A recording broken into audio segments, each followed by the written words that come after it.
ओम श्री गणेशाय नमः। ओम नमः शिवाय। समय संस्कार या समयाचार की दीक्षा की विधि। उपमन्यु कहते हैं, यदुनंदन, नाना प्रकार के दोषों से रहित शुद्ध स्थान और पवित्र दिन में गुरु पहले शिष्य का समय नामक संस्कार करे। गंध, वर्ण और रस आदि से विधि पूर्वक भूमि की परीक्षा करके वास्तुशास्त्र में बताई गई पद्धति से वहाँ मंडप का निर्माण करे। मंडप के बीच में वेदी बनाकर 8 दिशाओं में छोटे छोटे कुंड बनाएं। फिर ईशान कोण में या पश्चिम दिशा में प्रधान कुंड का निर्माण करें। एक ही प्रधान कुंड बनाकर चंदोवा, ध्वज तथा अनेक प्रकार की बहुसंख्यक मालाओं से उसको सजाएं। तत्पश्चात वेदी के मध्य भाग में शुभ लक्षणों से युक्त मंडप बनाएं।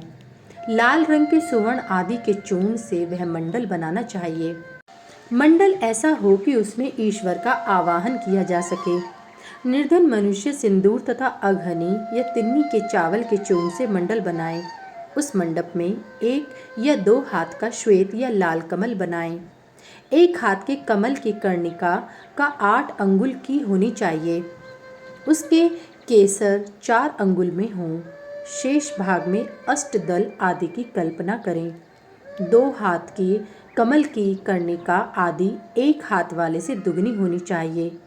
उक्त वेदी या मंडप के ईशान कोण में पुनः एक वेदी पर 1 हाथ या आधे हाथ का मंडल बनाएं, जो उसे शोभाजनक सामग्रियों से सुशोभित करे।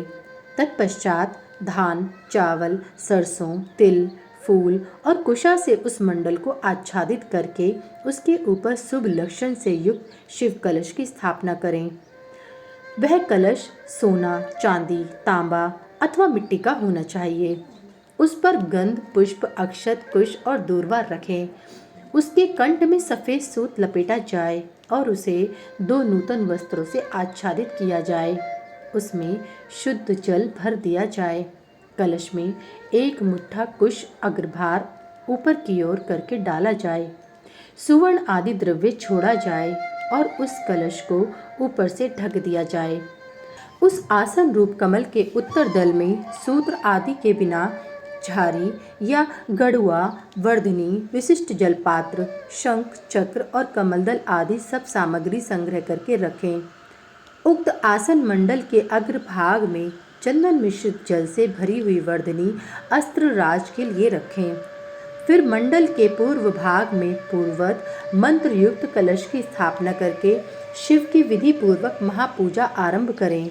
समुद्र या नदी के किनारे, गौशाला में, पर्वत के शिखर पर, देवालय में अथवा घर में या किसी भी मनोहर स्थान में मंडप आदि रचना के बिना पूर्वोक्त सब कार्य करें।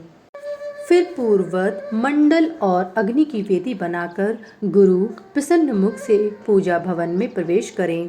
वहाँ सब प्रकार के मंगल कृत्य का संपादन करके नित्य कर्म के अनुष्ठान पूर्वक मंडल के मध्य भाग में महेश्वर की महापूजा करने के अनंतर पुनः शिव कलश पर शिव का आवाहन पूजन करें।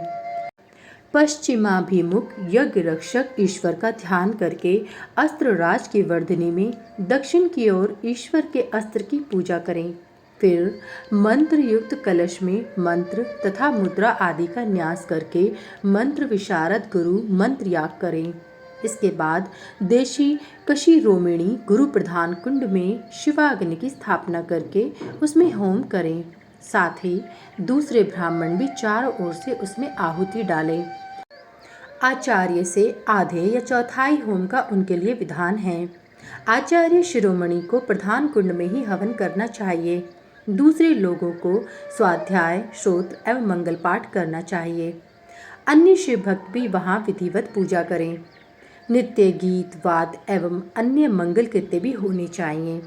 सदस्यों का विधिवत पूजन, पुण्याह वाचन तथा पुनः भगवान शंकर का पूजन संपन्न करके शिष्य पर अनुग्रह करने की इच्छा मन में ले आचार्य महादेव जी से इस प्रकार प्रार्थना करें। प्रसीद देव देवेश देहमाविश्य मामकम विमोचयनम विश्ववेश घृण्या च घृणानिधे।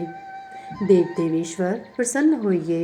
विश्वनाथ दयानिधे मेरे शरीर में प्रवेश करके आप कृपा पूर्वक इस शिष्य को बंधन मुक्त कराइए।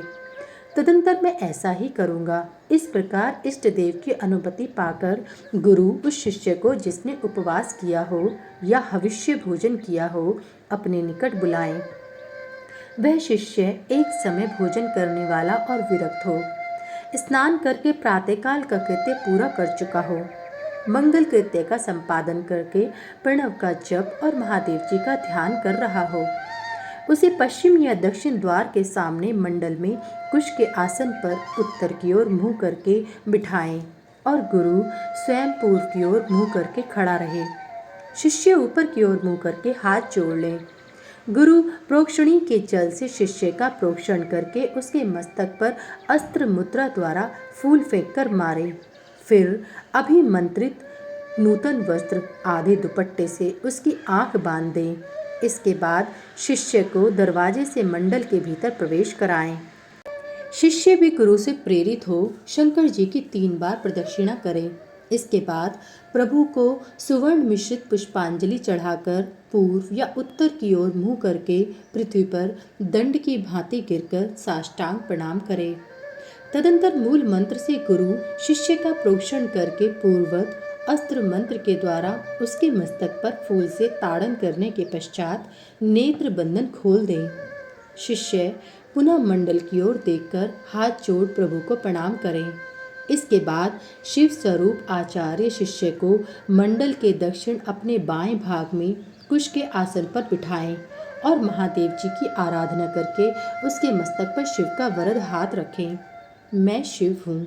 इस अभिमान से युक्त गुरु शिव के तेज से संपन्न अपने हाथ को शिष्य के मस्तक पर रखे और शिव मंत्र का उच्चारण करे।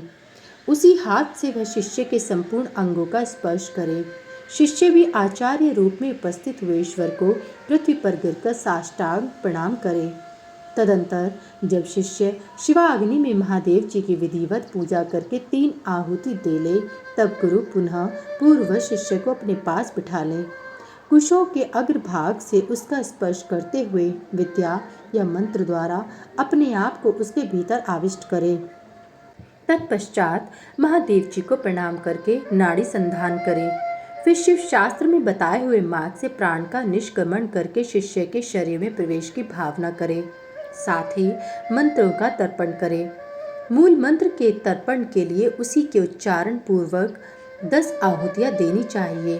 फिर अंगों के तर्पण के लिए अंग मंत्रों द्वारा ही क्रमश 3 आहुतियां दे। इसके बाद पूर्ण आहुति देकर मंत्रवेदता गुरु प्रायश्चित के निमित्त मूल मंत्र से पुनः 10 आहुतियां अग्नि में डालें। फिर देवेश्वर शिव का पूजन करके सम्यक आचमन और हवन करने के पश्चात यथोचित रीति से जातित वैश्य का उद्धार करे। भावना द्वारा उसके वैश्य तत्व को निकालकर उसमें क्षत्रियत्व की उत्पत्ति करे। फिर इसी तरह क्षत्रियत्व का भी उद्धार करके गुरु उसमें ब्राह्मणत्व की भावना करे।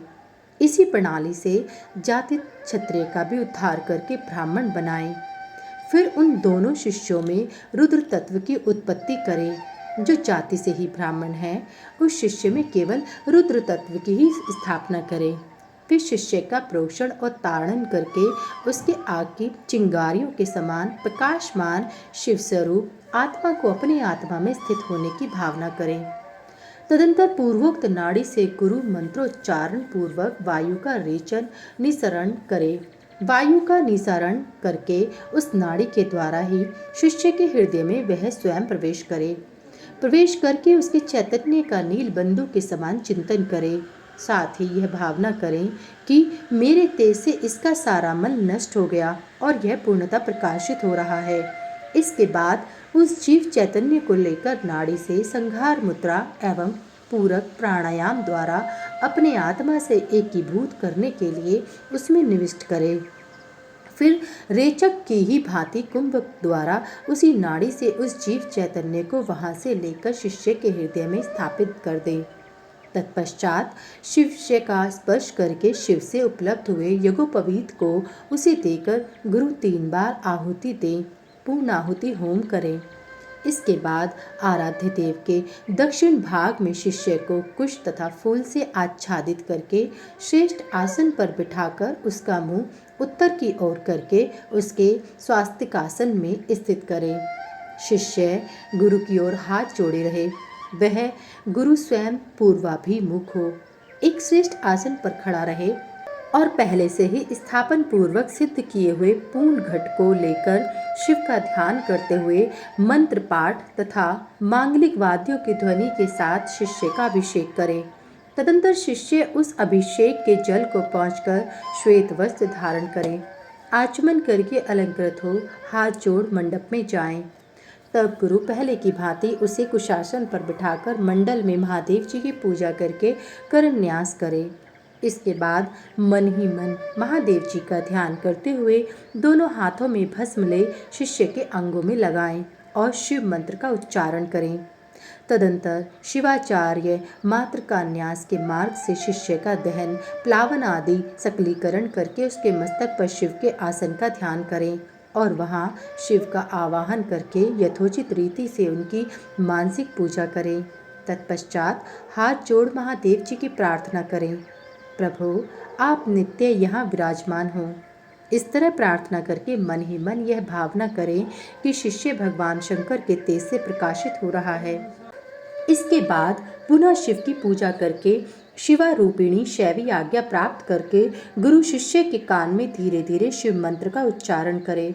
शिष्य हाथ जोड़े हुए उस मंत्र को सुनकर उसी में मन लगा शिवाचार्य की आज्ञा के अनुसार धीरे धीरे उसकी आवृत्ति करे। फिर मंत्र ज्ञान कुशल आचार्य शाक्त मंत्र का उपदेश दें, उसका सुखपूर्वक उच्चारण करवाकर शिष्य के प्रति मंगलांशा करें। तत्पश्चात संक्षेप से वाच्यवाचक योग के अनुसार ईश्वर रूप मंत्र का उपदेश देकर योगासन की शिक्षा दे। तदंतर शिष्य गुरु की आज्ञा से शिव, अग्नि तथा गुरु के समीप भक्ति भाव से प्रतिज्ञा पूर्वक निम्नांकित रूप से दीक्षा वाक्य का उच्चारण करे। वरम प्राण परित्याग छेदनम शिरशोषसी वा न त्वनम भयचर्य भुंज्य भगवंत त्रिलोचनम। मेरे लिए प्राणों का परित्याग कर देना अच्छा होगा अथवा सिर कटा देना भी अच्छा होगा, किंतु मैं भगवान त्रिलोचन की पूजा किए बिना कभी भोजन नहीं कर सकता। जब तक मोह दूर न हो तब तक वह भगवान शिव में ही निष्ठा रखकर उन्हीं के आश्रित हो नियम पूर्वक उन्हीं की आराधना करता रहे। फिर भगवान शिव ही उसे योग क्षेम प्रदान करते हैं। ऐसा करने से उस शिष्य का नाम समय होगा, उसे शिवाश्रम में रहने का अधिकार प्राप्त होगा। वह रहने वाले शिष्य को गुरु की आज्ञा का पालन करते हुए सदा उनके वश में रहना चाहिए। इसके बाद गुरु करन्यास करके अपने हाथ से भस्म लेकर मूल मंत्र का उच्चारण करते हुए उस भस्म तथा रुद्राक्ष को अभिमंत्रित करके शिष्य के हाथ में दे दें।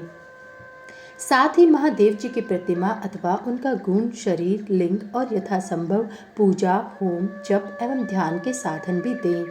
फिर वह शिष्य भी शिवाचार्य से प्राप्त हुई उन वस्तुओं को उन्हीं की आज्ञा से बड़े आदर के साथ ग्रहण करें, उनकी आज्ञा का उल्लंघन न करें।